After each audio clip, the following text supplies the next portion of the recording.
네, 이제는 영업비밀 보호 그 요건에 대해서 설명을 드리도록 하겠습니다. 영업비밀의 보호 요건은 세 가지, 비공지성, 경제적 유용성, 비밀관리성 이 세 가지 요건이 충족이 되어야 합니다.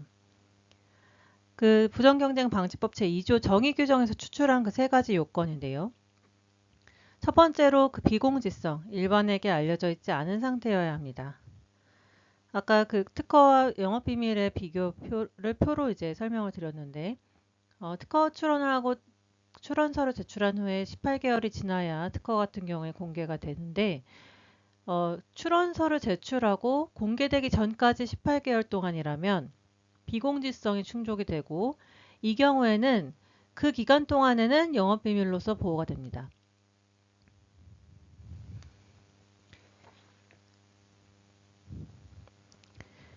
그리고 그 특허라고 하는 그 권리가 공개된 시점부터는 영업비밀로 보호되는 것이 아니라 특허라고 하는 권리로서 인정을 받게 되어서 그 시점부터는 특허가 되게 되는 겁니다.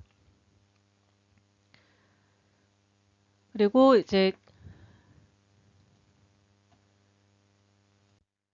이 비공지성이라고 하는 요건은 대법원 판례에서도 공연히 알려져 있지 아니하다. 비공지성이라고 하는 것은 그 정보가 간행물 등의 매체에 실리는 등 불특정 다수인에게 알려져 있지 않기 때문에 보유자를 통하지 아니하고는 그 정보를 통상 입수할 수 없는 것을 의미한다라고 판시한 바가 있었습니다.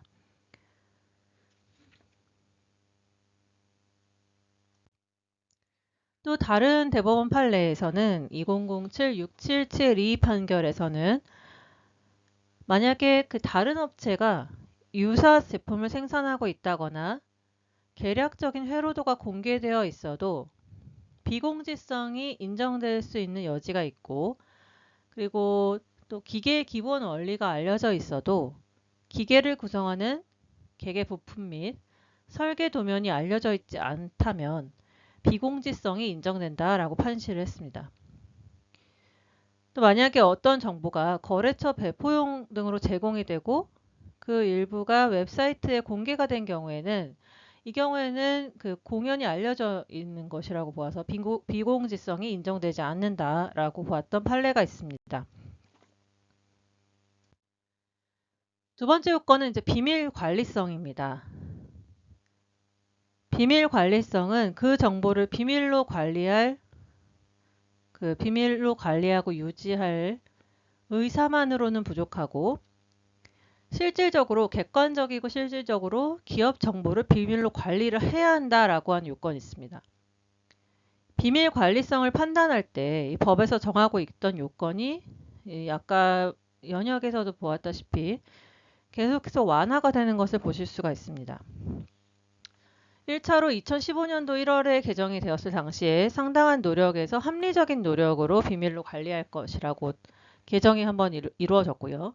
2019년 1월 개정에서는 합리적인 노력에서 그냥 단순한 그 합리적인 노력, 뭐 상당한 노력 이런 것들 빼고 비밀로 관리된 이라는 표현으로 문헌 개정이 되었습니다.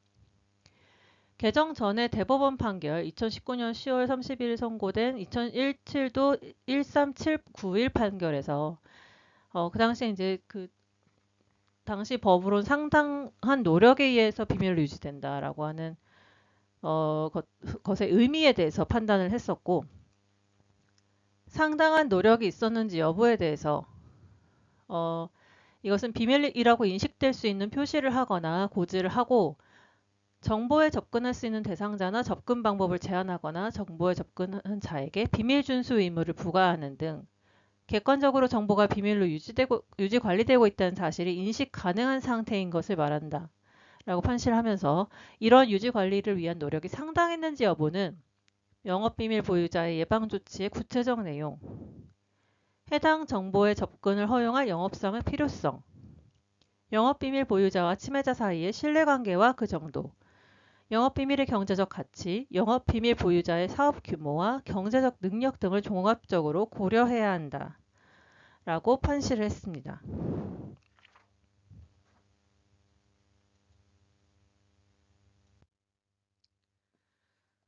또한 1670 판결에서는 또 합리적 노력의 의미가 무엇인지에 대해서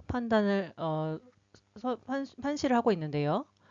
합리적인 노력을 기울였는지 여부는 해당 정보에 대한 접근을 제한하는 등의 조치를 통해 객관적으로 정보가 비밀로 유지 관리되고 있다는 사실이 인식 가능한 상태가 유지되고 있는지 여부인데 이 접근 제한이 있어야 되고 거기에다가 객관적 인식 가능성이 있어야 된다라고 하는 겁니다. 또 해당 정보에 대한 물리적, 기술적 관리, 인적, 법적 관리, 조직적 관리 이 세 가지 유형의 관리가 다 이루어졌는지 여부에 따라서 판단을 하되 해당 조치가 합리적이었는지 여부에 대해서 판단을 하기 위해서는 영업비밀 보유 기업의 규모, 해당 정보의 성질과 가치, 해당 정보의 일상적인 접근을 허용해야 할 영업상 필요성이 존재하는지 여부, 영업비밀 보유자와 침해자 사이의 신뢰관계 정도, 과거의 영업비밀을 침해당한 전력이 있는지 여부 등을 종합적으로 고려해서 판단해야 한다라고 판시를 했습니다.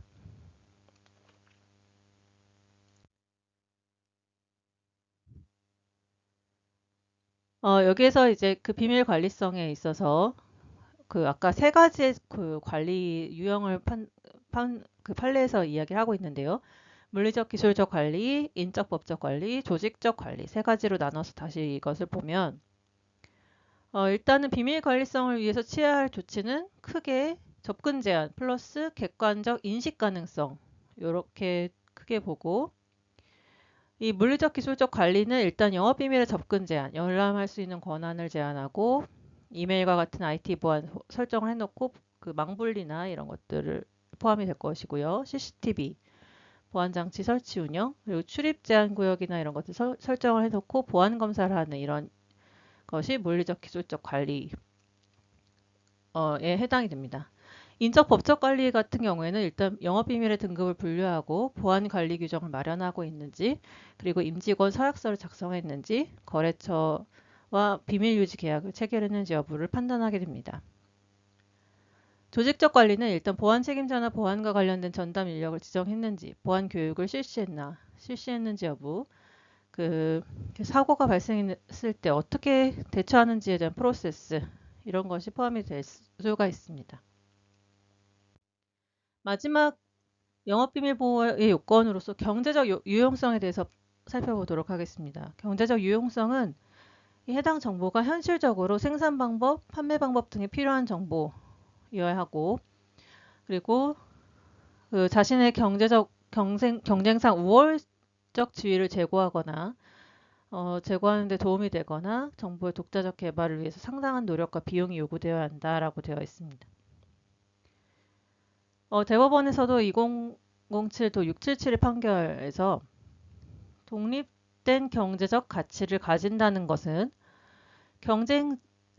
그 정보의 보유자가 그 정보의 사용을 통해 경쟁자에 대하여 경쟁상의 이익을 얻을 수 있거나 또는 그 정보의 취득이나 개발을 위해서 상당한 비용이나 노력이 필요하다는 것을 말한다라고 판시를 하고 있습니다. 그래서 여기에는 이제 기술상의 정보, 경영상의 정보가 포함이 되고 있고요. 경영상 정보 중에서도 실험 데이터, 연구 R&D를 추진하다가 연구 개발 자체가 실패한 실험 데이터라고 하더라도 실행착오를 줄여준다는 의미에서 소극적인 정보도 포함이 되게 됩니다. 또한 이 자료가 좀 오래된 데이터라고 하더라도 현재 업무에 활용이 되고 있다면 경제적 유용성이 인정이 되고 업무에 직접 이용되는 성질의 정보가 아니더라도 유용하게 활용될 수 있는 정보를 포함하고 있습니다.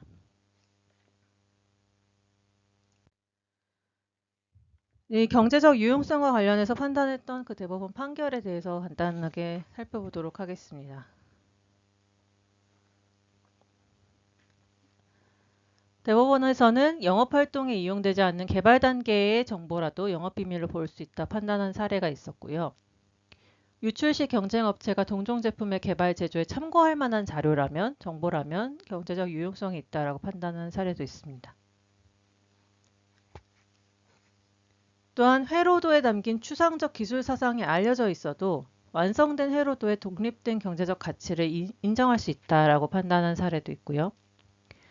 그리고 바로 영업활동에 이용될 수 있을 정도의 완성된 단계에 이르지 못하였거나 실제 제3자에게 아무런 도움을 준 바가 없거나 누구나 시제품만 있으면 실험을 통해서 알아낼 수 있는 정보라고 하더라도 영업비밀에 해당할 수 있다라고 판단을 했습니다.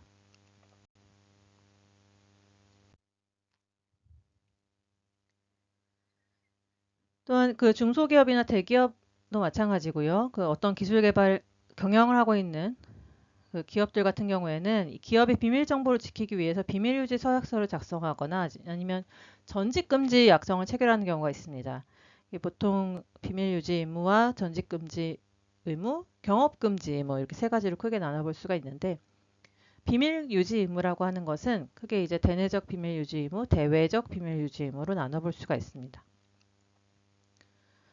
내부적으로는 기업 정보를 다루는 모든 사원들이 신의 칙에 따라서 기업 비밀을 유지할 의무를 가지고 그런 의무를 가지고 있다라고 하더라도 이게 보다 정확하게 하기 위해서 비밀유지 계약서라는 것을 서면 계약을 통해서 명시적으로 계약상 의무가 발생하기도 합니다. 또 대외적으로는 회사에서 직접 고용해서 일을 하고 있는 내부 직원이 아니더라도 아웃소싱을 하거나 어떤 대외적 용역 개발을 하거나 공동 연구를 하거나 기술 이전 협상을 하는 과정에 있어서도 영업 비밀을 침해당할 수가 있기 때문에 영업 그 비밀 유지 의무가 발생을 하게 됩니다.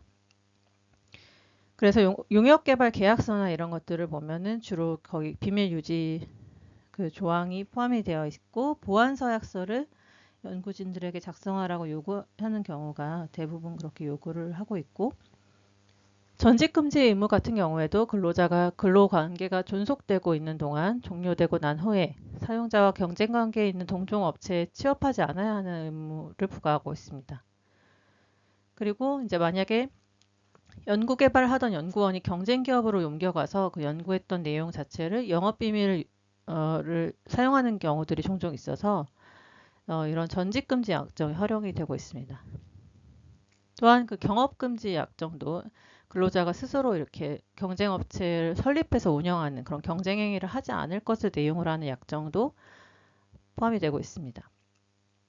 근데 만약에 이런 전직 금지나 경업 금지 의무를 너무 과도하게 제한하는 경우에는 이 근로자의 직업 선택의 자유나 생존권, 헌법상 기본권을 침해하거나 제한할 소지가 있기 때문에 사용자의 이익과 근로자의 직업 선택의 자유, 이 헌법상 기본권을 잘 비교 형량할 필요가 있습니다. 잘못하면 이게 헌법에 위반되는 약정 자체가 무효가 될 수가 있기 때문에 잘 판단을 해야 되는 것이고요. 그래서 이런 유효성을 판단하는 기준에 있어서는 보호할 가치가 있는 사용자의 이익, 근로자의 퇴직 전 지위, 경업 제한의 기간, 그리고 그 지역 및 대상 직종, 근로자에 대한 대가 제공 유무 이런 그 기타 사정을 종합적으로 고려해야 한다라고 보고 있습니다.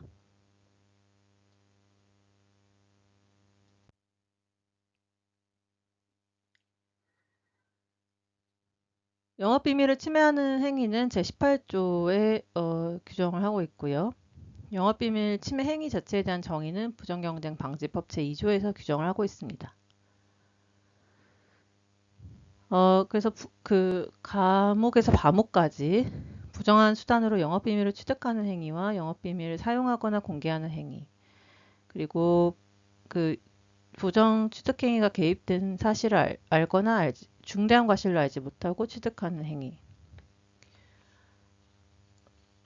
이런 것들이 이제 영업비밀 침해 행위라고 정의가 되고 있고요.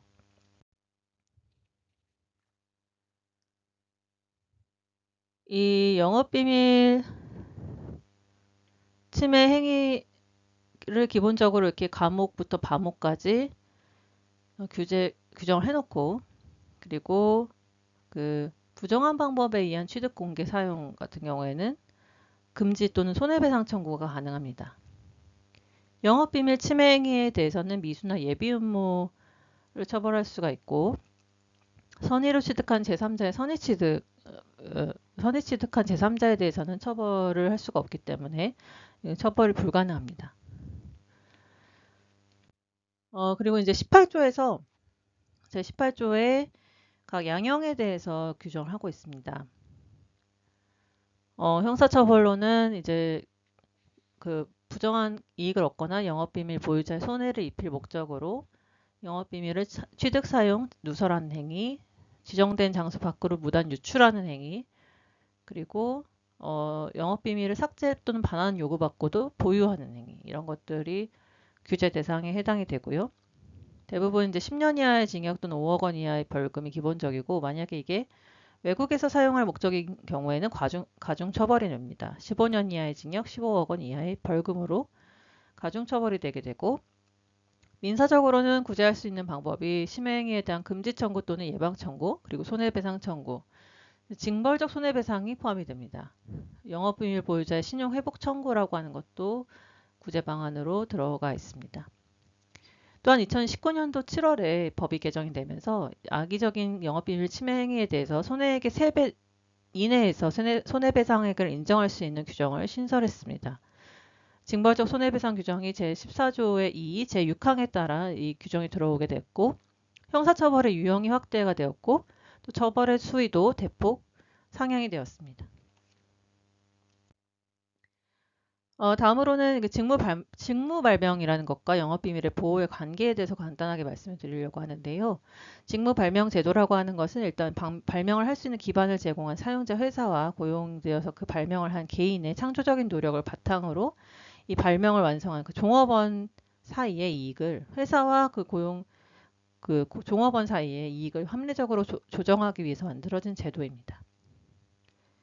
만약에 종업원이 어떤 회사에 고용이 되어서 어떤 개발 업무에 종사를 하고 회사의 장비나 설비 등을 이용해서 그리고 회사의 기존 연구를 참조해서 개발한 정보에 대한 권리는 원칙적으로 회사에 귀속이 되어야 하는데요. 만약 이런 기술 정보가 영업비밀에 해당됨과 동시에 직무 발명이 되는 경우에는 이 기술에 대한 권리가 종업원에게 귀속이 됩니다. 그리고 회사는 이걸 종업원에게 합리적인 인센티브나 보상을 제공하고 해당 권리를 승계받는 형태로 일단 1차적으로는 종업원에게 권리가 귀속되지만 회사가 이후에 자동 승계받는 형식으로 2차적으로 권리를 가지게 됩니다. 근데 이것은 기술에 관한 정보에만 해당이 되고 경영상 정보는 직무 발명의 원칙을 적용받지 않습니다. 경영상 정보는 당연히 회사에게 권리가 귀속이 됩니다. 이것은 이제 직무 발명 보상 제도라고 하는 것이 종업원의 발명을 장려하기 위해서 만들어진 제도인데요. 발명진흥법이라고 하는 법을 통해서 제도가 규정이 되고 있고, 사용자가 종업원에게 정당한 보상을 지급하고 발명에 대한 권리를 승계받을 수 있게 규정을 하고 있습니다. 또 이것이 중소기업의 핵심 인력 유출을 방지하는 수단으로 활용이 되고 있는데, 이 중소기업의 핵심 정보가 어떤 인력이 계속 유출되면서 발생을 하고 있고, 그 유출되는 경우가 증가를 하면서 중소기업 같은 경우에는 아무래도 대기업보다는 그 임금이나 이런 그 복지나 근로 환경이나 이런 것들이 열악한 경우가 많아서 자꾸 이제 핵심 인력들이 대기업으로 유출되는 경우들이 많이 발생을 하게 됩니다. 그래서 이 직무발명 보상제도를 도입을 하게 되었습니다.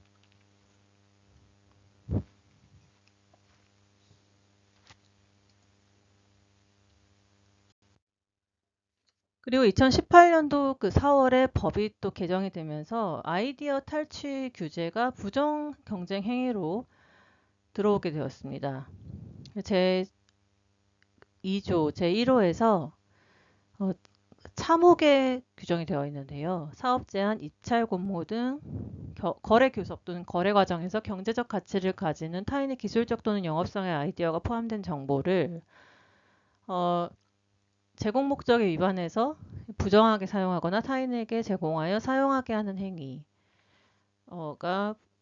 부정 경쟁 행위에 포함이 되었고, 다만 이미 그 아이디어를 알고 있었거나 그 아이디어가 이미 동종업계에서 널리 알려져 있는 경우에는 그러하지 아니하다라고 이 부분은 포함이 되지 않는 것으로 보고 있습니다.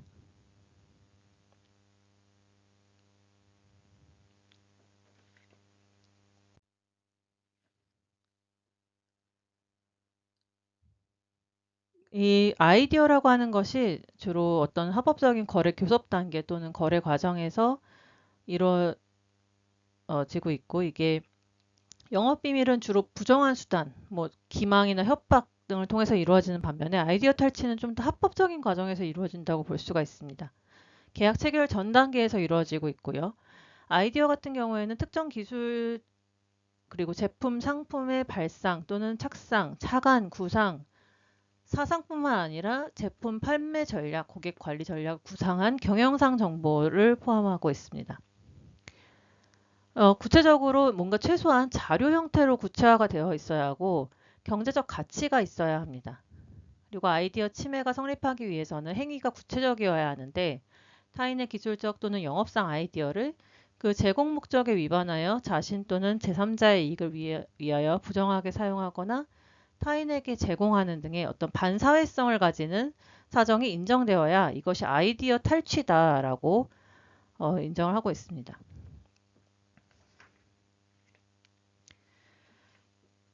그래서 이 아이디어를 부정하게 사용하거나 타인에게 제공해서 사용하게 한 경우에는 행위에 대한 중지 청구 또는 금지 청구를 할 수가 있고 손해배상 책임을 물을 수 있도록 규정을 하고 있습니다. 그래서 이것은 뭐 형사처벌을 하는 것은 아니고 민사적으로 손해배상 책임을 받을 수 있도록 규정을 해놓고 있습니다.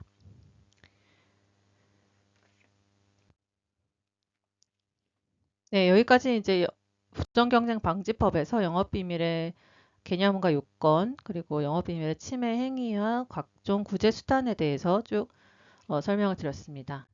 이상으로 강의를 마치도록 하겠습니다. 감사합니다.